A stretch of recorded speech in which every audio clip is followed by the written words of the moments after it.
Finally अब हम लोग दार्जिलिंग से निकल चुके हैं सिलीगुड़ी की तरफ। अब यहाँ से अभी हम लोग सिलीगुड़ी जाएंगे और फिर सिलीगुड़ी से हम लोग नक्सलबारी की तरफ जाएंगे। नक्सलबारी से होते हुए हम लोग चले जाएंगे नेपाल में, और फिर नेपाल से कल हो सके तो वापस अपने घर बिहार जाएंगे। हाँ, समझिए कि अब सफ़र का आखिरी वक्त है इस ट्रिप का, पर मज़ा बहुत आया इस ट्रिप में, नई नई जगह घूमने को मिली। हाँ, एक चीज़ ये है कि जब लौटो तो थोड़ा अजीब लगता है, फिर वो रोज़ रूटीन वाली ज़िंदगी शुरू हो जाएगी।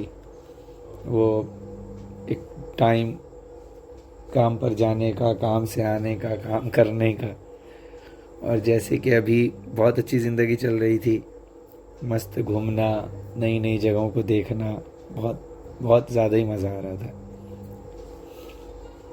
ये रूट जो है, जो दार्जिलिंग से सिलीगुड़ी की तरफ जाता है, ये रूट, ये है कि कहीं कहीं पे इसका रास्ता बहुत सही है। शुरू में तो बहुत सही है, पर बाद में जाकर बहुत तकलीफ़ होती है। इससे पहले भी मैं एक बार सफ़र किया था, तब मैं और मेरे साथी 2 लोग थे हम लोग। उस टाइम पे बहुत प्रॉब्लम हो गई थी दोनों बाइक में, क्योंकि हम लोग एक रास्ता पकड़े थे नक्सलबारी जाने के लिए। सिलीगुड़ी से पहले ही एक रास्ता कटता है राइट साइड की तरफ, उधर ही चले गए थे हम लोग। पर यह है कि वो रास्ता बहुत टफ है। अभी मैंने वही इरादा किया था कि मैं वही रास्ते से जाऊंगा, फिर मैं सोच रहा हूँ कि नहीं, यही इसी रास्ते से कंटिन्यू करता हूँ जाने का।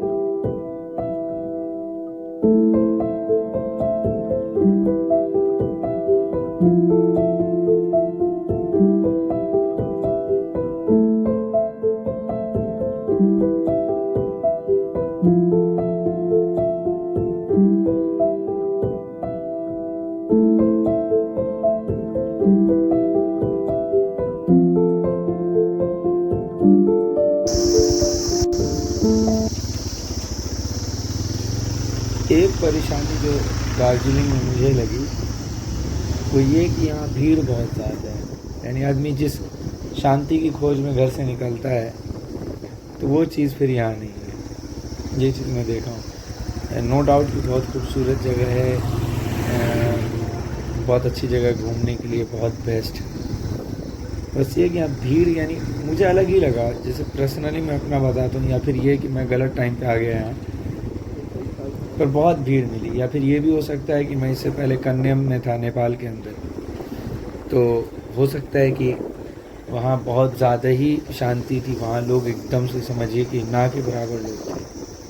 तो ये भी हो सकता है कि डायरेक्ट मैं वहाँ से फिर यहाँ आया, यहाँ मुझे ज़्यादा लोग लग रहे हैं।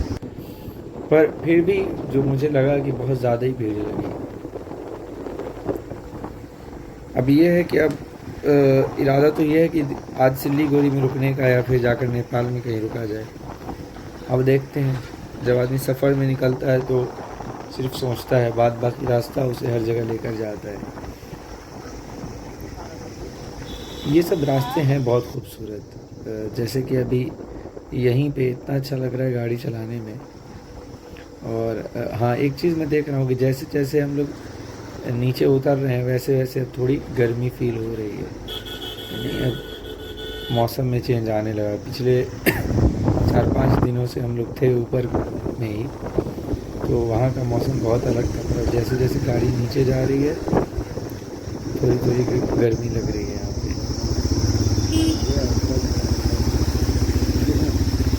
ये झरना बहुत खूबसूरत है, अभी मेरी नज़र पड़ी।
यहाँ वो गाड़ी सबसे ज़्यादा चलती है जो हम लोग के यहाँ बंद हो गई है।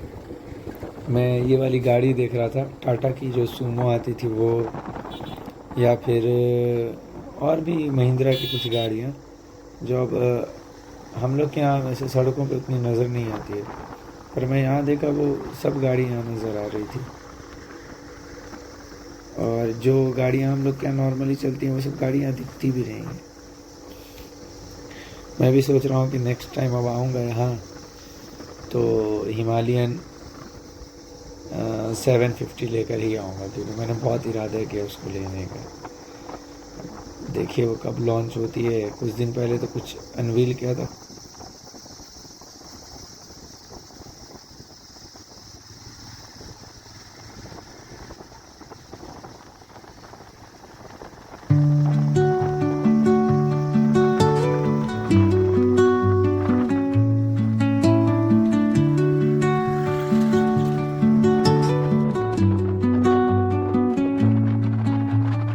Under the boughs where the shadows play, the wind hums songs at the break of day. With